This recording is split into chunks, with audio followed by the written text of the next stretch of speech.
Next topic है अलैंगिक जनन के प्रकार। देखिए अलैंगिक जनन की परिभाषा हमने पढ़ी थी। अलैंगिक जनन का मतलब है कि जीवों में होने वाला वो जनन जिसमें क्या हो एक ही जीव या जनक भाग लेता है, उसे क्या कहते हैं हम अलैंगिक जनन। अब देखिए अलैंगिक जनन के प्रकार। अलैंगिक जनन को हम दो भागों में बांट देते हैं। दो प्रकार कौन से? नंबर एक आपके है, फर्स्ट है अनिषेक बीजता और दूसरा प्रकार है आपके कायिक जनन। देखिए दोनों की परिभाषाएं देखते हैं हम।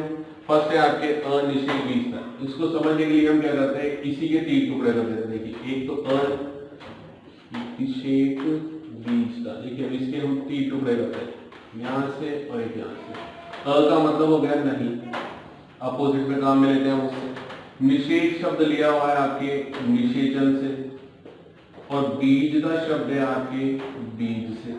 यानी कि अब इसका अर्थ क्या निकला, इसकी परिभाषा कैसे बनाएंगे? देखिए मैंने पहले ही बताया था आपको ऊपर वाले टॉपिक से लेना है, तो यहाँ ऊपर वाला टॉपिक कौन सा है? अलैंगिक जनन। तो हम क्या बोल देंगे? अलैंगिक जनन का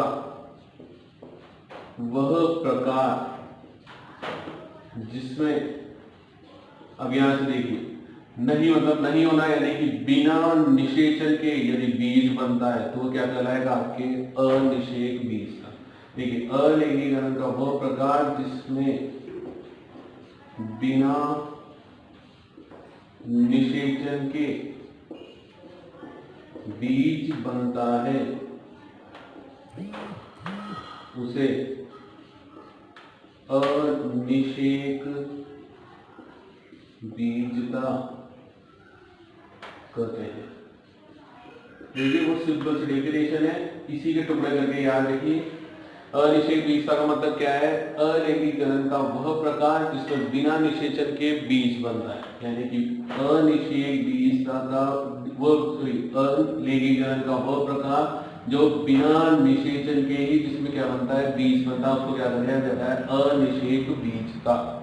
ये आपके बोर्ड में पूछा हुआ क्वेश्चन है, सीधा उसने परिभाषा दी थी एक नंबर में कि अनिषेक बीजता को परिभाषित कीजिए, तो आपको सिर्फ ये परिभाषा लिखनी थी, उसी का एक नंबर। इधर दूसरी देखते हैं अपन कायिक जनन की, वही उसी तरीके से बनाते हैं। पहले तो आपको अलैंगिक जनन का वह प्रकार जिसमें, अब देखिए यहां तक का तो वही कॉमन चल रहा है, अब चेंजेज अपने को इन शब्दों से करना है। अब यहाँ पे क्या शब्द आ रहा है? आपके कायिक जनन। कायिक शब्द आ रहा है। कायिक शब्द का मतलब क्या होता है कि पादप के कायिक भाग से। तो क्या लिखा है? पादप के कायिक भाग से। अब हम यहाँ पहले एक चीज समझ लेते हैं कि पादप के कायिक भाग कौन से होते हैं। तो अगर पादप के कायिक भाग की बात की जाए तो पादप के कायिक भाग होते हैं जड़, तना और पर्ण। और कुछ पादपों के अंदर एक और संरचना बनती है, उसको बोला जाता है पत्र प्रकलिका। अभी हम डिटेल में इसको पढ़ेंगे, अभी सिर्फ आप नाम याद रखिए। तो इस तरह से नॉर्मली तो तीन रहते, कुछ एक ही पादपों में चौथी संरचना बनती है, तो कायिक भाग तो ये हो गए। साथ ही साथ में आपको बताया देता हूं एक और शब्द इससे जुड़ा रहता है लैंगिक भाग या जनन वाला भाग। तो उस लैंगिक भाग में पादप की जो आवृत बीजी पादप है उसकी कौन सी संरचना को लिया जाता है? पुष्प को। तो यानी कि अपने पास क्या हो गया? कायिक भाग तो कौन सा हो गया? जड़, तना, पर्ण यानी पत्ती। और लैंगिक भाग अपन बोले या जननिक भाग बोला जाए तो वो क्या आएगा? उसमें आपके पुष्प आएगा। तो आप देखिए यहाँ पे परिभाषा बनाते हैं अपन। अलैंगिक जनन का वह प्रकार जिसमें पादप के कायिक भाग से, कौन कौन से कायिक भाग? कॉमन वाले लिखता हूं मैं आपको यहाँ पे, जड़, तना और पर्ण। कायिक भाग से नए पादप का निर्माण होता है,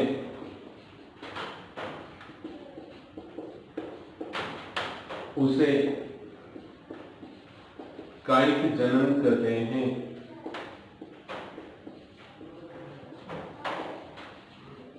देखिए क्या परिभाषा हुई? अलैंगिक जनन का वह प्रकार जिसमें पादप के कायिक भाग से, कौन कौन से कायिक भाग है? जड़, तना, पत्ती। तो कायिक भाग से नए पादप का निर्माण होता है, तो उससे क्या कर दिया जाएगा अपने पास? कायिक जनन। दोबारा रिपीट कर देता हूं मैं। देखिए अनिषेक बीज का मतलब क्या हो गया, अलिंगी जनन का वह प्रकार जिसमें बिना निषेचन के यदि बीज बन जाता है तो उसे क्या कर दिया जाएगा, अनिषेक बीज था। और इधर अलिंगी जनन का वह प्रकार जिसमें पादप के काई भाग से अगर हम नए पादप का निर्माण कर लेते हैं तो उसे क्या करेंगे हम, काई जनन। अब एक और परिभाषा देखिए अनिषेक बीजता की और काई जनन की, दोनों की एक परिभाषा और देखिए, इनको इस तरह से भी बोला जा सकता है। देखिए अनिषेक बीजता में हमने क्या बोला, बिना निषेचन के, यानी कि अगर किसी जीव में, इसको दूसरी परिभाषा बनाने के पहले मैं कुछ टर्म आपको समझा देता हूँ जिससे आपको समझ में आएगा परिभाषा में उनको कैसे यूज किया। देखिए हम बोल रहे हैं निषेचन, अब हम बोल रहे हैं बिना, नॉर्मली देखिए निषेचन, अब अगर निषेचन होता है तो हमें एक चीज की जरूरत पड़ती है, युग्मकों की। तो यानी कि एक तो हमें युग्मक होना चाहिए और फिर हमें उनका क्या कराना पड़ता है, निषेचन क्रिया में संलयन कराना पड़ता है।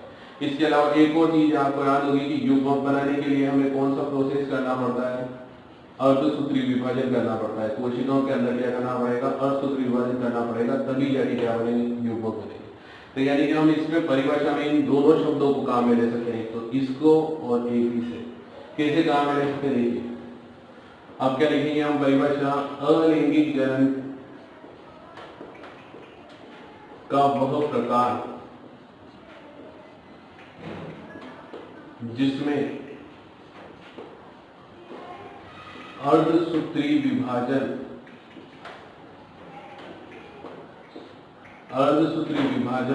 तथा युग्मक निर्माण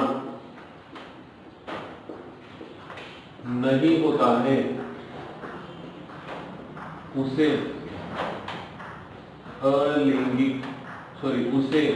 अनिषेक बीजता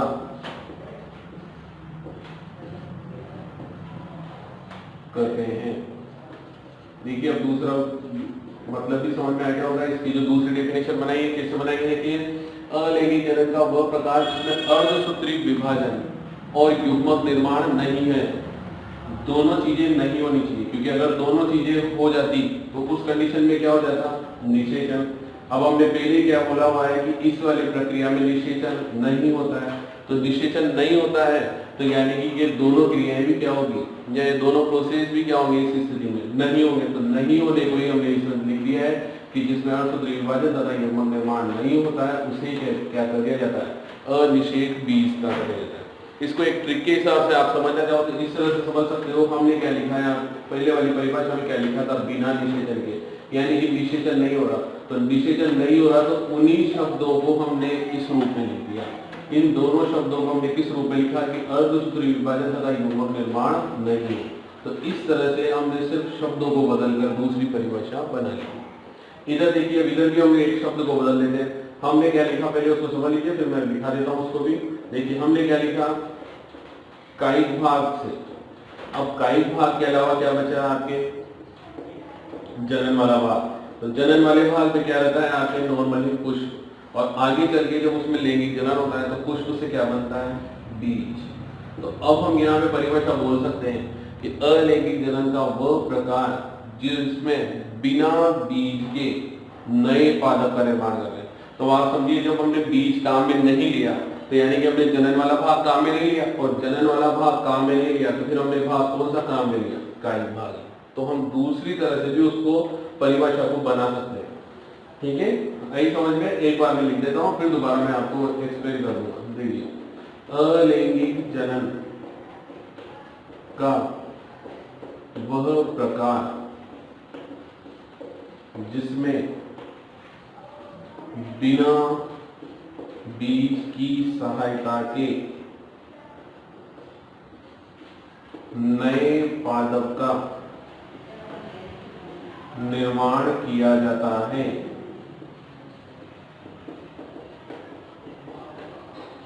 उसे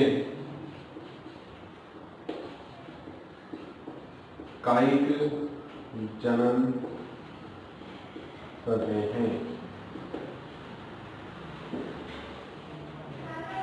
देखिए क्या है आपके, मैं दोबारा बोल देता हूँ, अलैंगिक जनन का वो प्रकार जिसमें बिना बीज की सहायता के, यानी कि हमने बीज को काम में नहीं लिया, बिना बीज की सहायता के क्या कर दिया, नए पादप का निर्माण कर दिया। तो ऑब्वियसली क्या है ये, इसका अर्थ क्या निकल के आया कि हमने फिर कौन सा भाग काम में लिया होगा, कायिक भाग काम में लिया होगा। तो वही हमने पहले वाली परिभाषा में लिखा, यानी कि हमने सिर्फ क्या किया, अगर देखा जाए तो इन दोनों तरह की परिभाषाओं में शब्दों को फेर फेर कर दिया, यानी कि शब्दों को बदल दिया।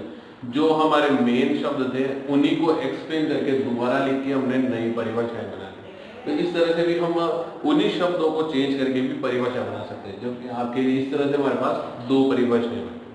आगे होगा, आई थिंक आपको समझ में, दोबारा बोल देता हूँ। अनिश्चित बीजता यानी कि अलैंगिक जनन की वो प्रक्रिया या वो प्रकार जिसमें बिना का मतलब हो गया बिना निषेध मतलब निषेचन के, और बीज का मतलब बीज के, यानी कि बिना निषेचन के बीज का निर्माण होता है, उसे अनिषेक बीजता कहते हैं।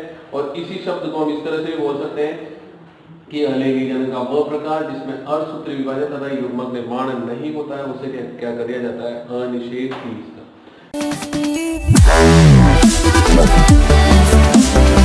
Wow.